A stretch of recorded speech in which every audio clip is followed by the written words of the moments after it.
Hello, everybody. My name is Delzar. So today we're doing a little bit of a reaction video. We're checking into a lovely, amazing, and honestly phenomenal series of videos.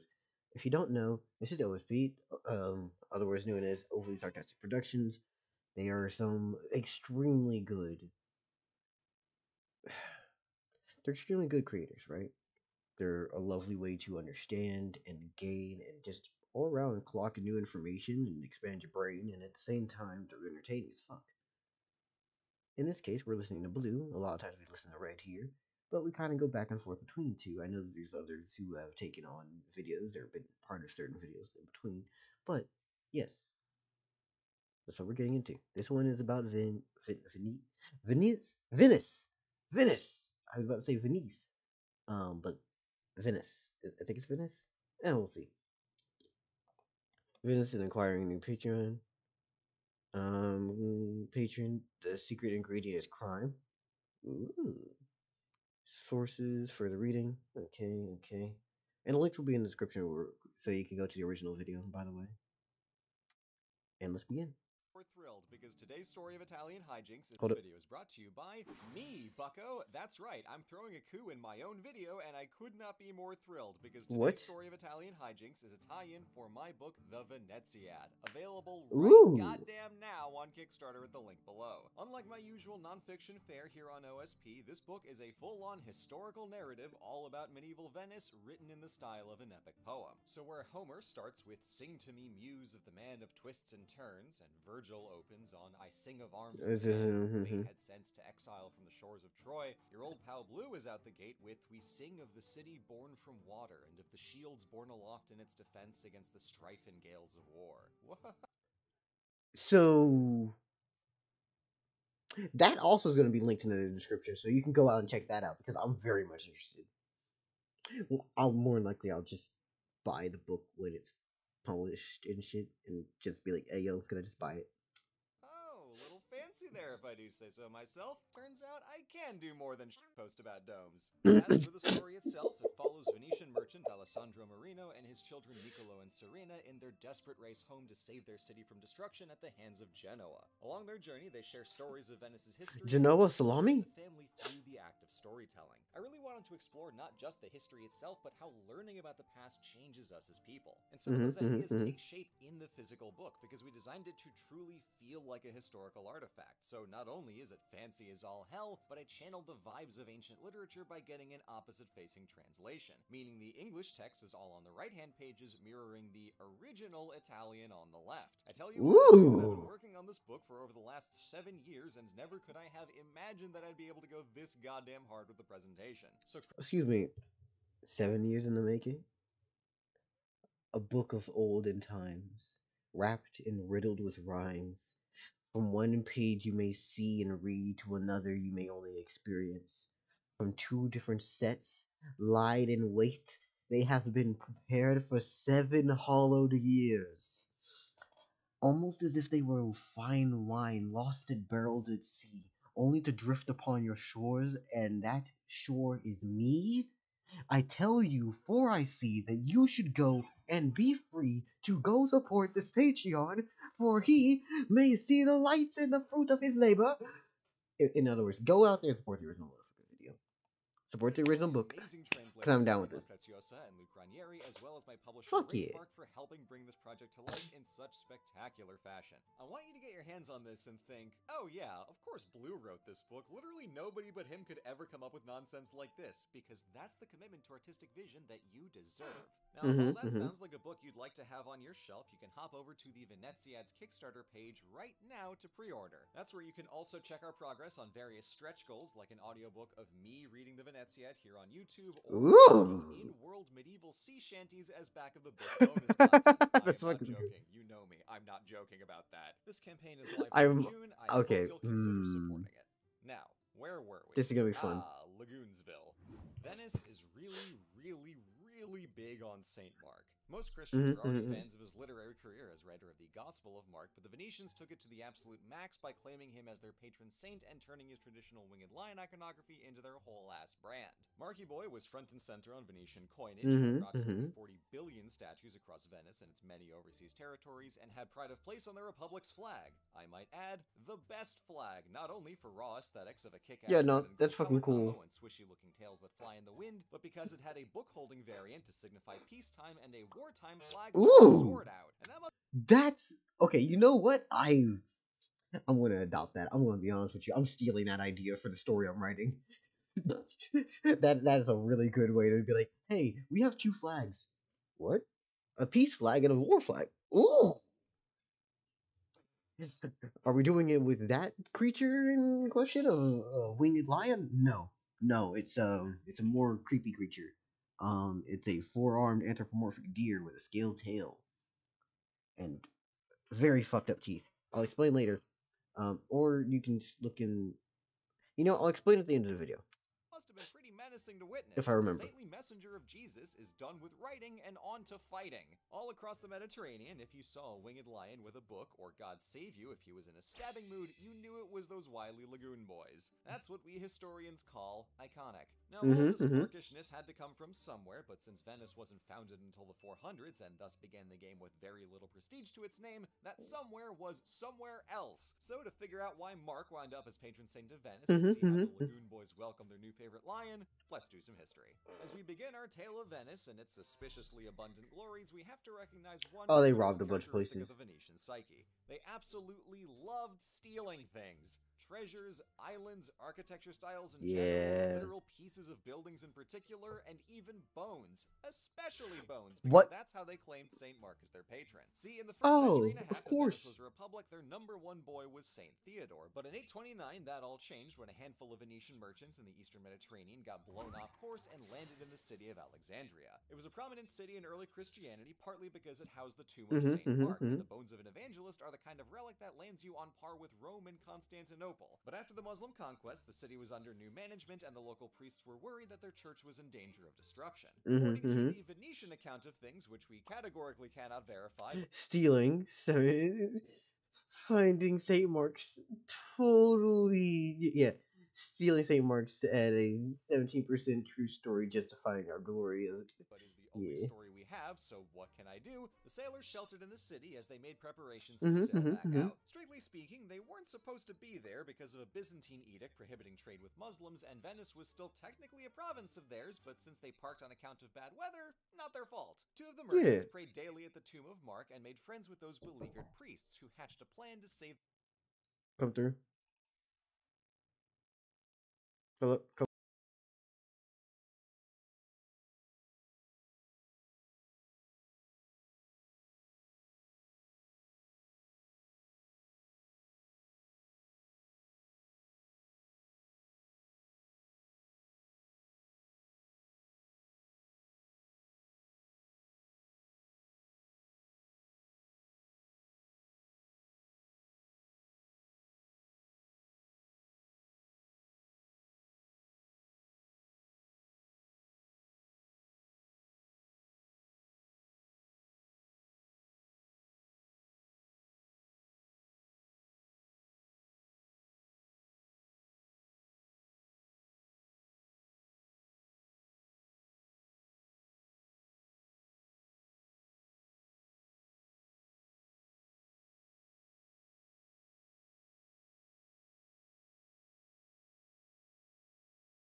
Hello. Sorry, I had to talk to someone.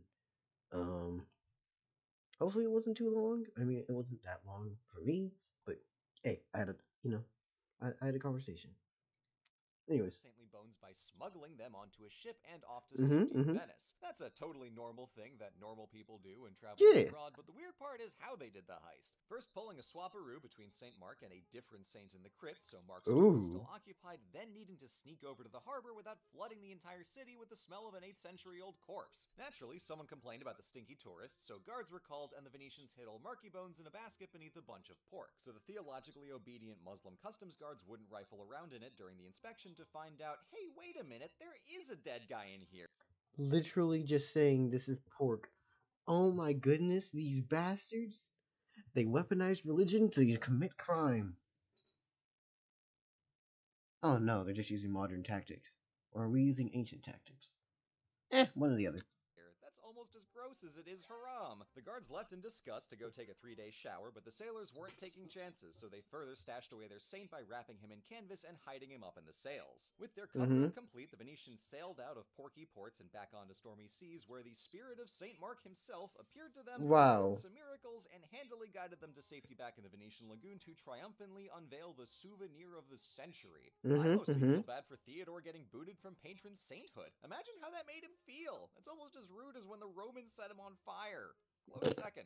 But zoom back What? out and consider, all this is the Wait. Venetian Theater was set on. This is what happened when I don't know all the saints. Okay, so he got set on fire. That's a neat thing to learn. Finding St. Mark is a totally true story of heroism and glory. account, surely the product of focus testing and Mm-hmm. refinement long after Mark had acclimated to his spiffy new home. It paints Venice in the best possible light and accomplishes multiple big objectives. First, the story cleanly absolves Venice of any and all guilt for trespassing outside Christendom against imperial edict and for coming up with the heist in the first place. Instead, they just get lost, kindly help some poor unfortunate priests, cleverly slip out of the city, and then go hang out on a boat with their new pal Ghost Mark. Did the Venetians pull one over Mm-hmm. on the Mm-hmm. Alexandrians and steal the body from the priests? Was sailing Maybe. to Alexandria a secret plan for robbery all along? We ultimately have no way to know the how or why of the heist. All we know about it is what Venice curated for us to hear. But either If way, you they get away returned with it with long one enough and you write insane down your haul, own a new relic that rockets them above history, their nominal it bosses becomes at the truth, neighboring doesn't it? patriarchate of Aquileia to become the most religiously significant city in northeast Italy, by way of inheriting Alexandria's main claim to theological fame as the City of Mark. An honor, again, not far off from the Church in Rome. In a world where religion and diplomacy were never terribly far apart, prestige transferred fluidly between church and state. So Venice being seemingly chosen by God to have Marky Mark's bones was an Mm-hmm. implicit vote of divine confidence and a golden opportunity to craft a civic identity through the symbols of Mark their patron. time, mark Saint Mark time, mark became the time, mark shorthand for time, mark Venice in the time. coins, flags, and statues that became ubiquitous across the Mediterranean. And shallow as it sounds, that branding matters. If you're not deeply acquainted with the nuances of Christian iconography, or perhaps standing at a medium distance, most saints look like extremely nondescript people. So when there are two statues high up on pillars beside the Doge's palace, one is obviously a lion with wings, and thus Saint Mark, and the other Mm-hmm. is just a guy with a spear. That's not even Saint Yep. Theodore slander, because you had no way of knowing that was even Saint Theodore. Guy with I never spear is no knew. fewer than 4 saints. So, Venice stole a saint. Why does Calls any of around that matter? On the verified Astro. What the fuck, homie? I'm sorry, I just looked at chat again. Homie, what? The fuck? Sir?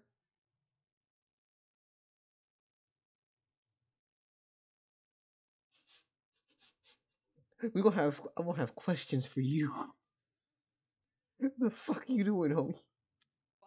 facts of the case, it's a moment of total transformation from a tiny local city to a republic with much grander cultural prominence and political ambitions, a relic that prompted the creation of one of the most magnificent churches in all of Christendom. But if we're willing to consider Venetian propaganda, and I mean, look at me, of course I am, we see the conscious curation of an identity distinct from anyone in Europe. Far-reaching sailors with explicit divine favor who serve their patron Mark, not acting on the orders of an emperor or the pope, but earning their glory as a city by themselves and for for themselves. Venice was always a city untethered to the land, but from Mm-hmm. here it might Mm-hmm. as well have been on another plane of existence. In the centuries after, stories started suddenly popping up about how Mark totally visited the Venetian lagoon this one time, and an angel told him that Yeah. his body would one day rest there, and why ever would they lie? But I think this proves the glorious purpose Venice now felt burdened by. Mark deserved more, and by God they would get it for him. Because the most critical element in this story is the most obvious. They took the relics from somewhere else, from someone else. And whether the Lagoon Boys saw it that way or not, that too is an essential piece of the Venetian identity. Venice is the city of water, of Saint Mark, and of canny little thieves. I mean, hey, what else? Actually, you know what? I now like the idea of running for the next time I actually am a player in someone's campaign. Being a rogue cleric multi-class is like, excuse me, sir, aren't you a holy man? Yes, I'm going to reclaim my people's saint's body. It's like, who are your people's saint? What's the saint of this city?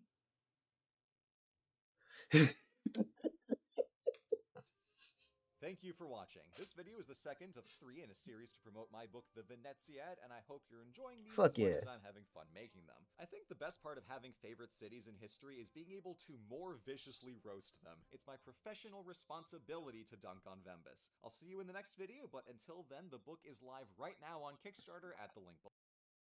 I will have the link for you all to go to so you can go and check it out, please.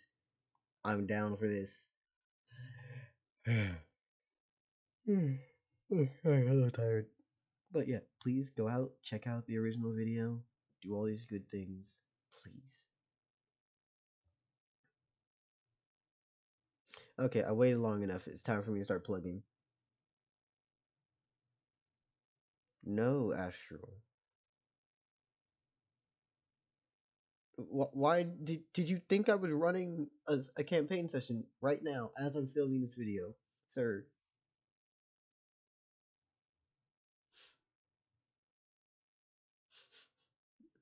Next session will be whenever the fuck I have videos lined up for me to not have to worry about day to day. Like today, it is 9 o'clock. Our sessions tend to range into like 6 hours or 4. I got work tomorrow. Fuck that shit.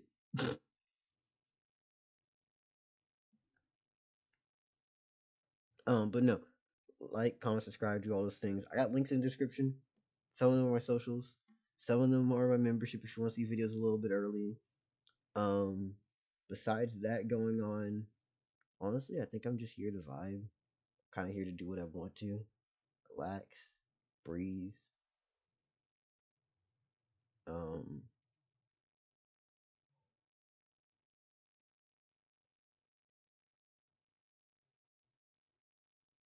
yeah, no, nothing else. Just that's it.